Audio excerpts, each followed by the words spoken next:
El 2 de febrero de 1897 se firmó un tratado en la ciudad de Washington, por eso lleva ese nombre, Tratado de Washington, que es el resultado de todo el planteamiento que había venido haciendo Venezuela a lo largo de la segunda mitad del siglo XIX con relación a la invasión inglesa de la Guayana venezolana. Por fin, gracias a la intervención de los Estados Unidos en tiempos del presidente Cleveland, en la década, particularmente en el año 1895, en esa época, los Estados Unidos lograron, ejerciendo alguna presión sobre Gran Bretaña, llevar el asunto a un arbitraje. Por ese arbitraje, cuyas reglas están en ese Tratado de Washington, significó que Venezuela delegó su representación en el futuro tribunal arbitral en los Estados Unidos.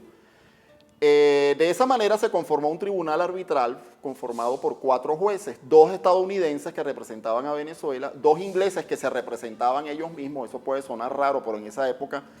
a finales del siglo XIX, que no estaban todavía las reglas del arbitraje bien establecidas en el escenario internacional, eso podía suceder. Uno de los jueces que representaba a Venezuela fue designado por la Corte Suprema de Justicia de los Estados Unidos y el otro representante de Venezuela lo designó el presidente de Venezuela de la época, el general Joaquín Crespo, de manera que los 2 jueces norteamericanos y los 2 jueces británicos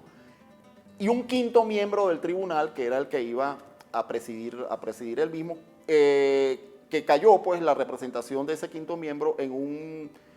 magistrado ruso, un juez ruso que tenía cierta fama en esa época, llamado Federico de Martens. Pero ¿qué pasa con el Tratado de Washington? En el Tratado de Washington se van a marcar las reglas del arbitraje, de qué manera se iba a solucionar a través de un tribunal arbitral el problema de límites entre la Guayana Británica y Venezuela. ¿Qué ocurrió? Que uno de los artículos, que es el artículo 3º de ese tratado, obligaba a las partes a investigar el límite histórico colonial que había existido entre Holanda y España en Guayana, o sea, investigar el utis possidetis iuri. Y eso se soslayó, eso no se hizo. De manera que al final se incumplió uno de los artículos o de los puntos más importantes que estaban en ese tratado, y ese elemento del incumplimiento del Tratado de Washington, particularmente en el artículo 3º, es uno de los elementos que sin lugar a dudas vicia de nulidad esa sentencia que ya de todos conocidos, a través de la cual Venezuela fue despojada de una manera irregular y absolutamente inaceptable de un extenso territorio que es el que conocemos como la Guayana Esequiba. De modo que el Tratado de Washington es un hecho histórico que es interesante recordar, es interesante leerlo, y de allí parte la primera violación o el primer elemento que vicia de nulidad el laudo de París de 1899.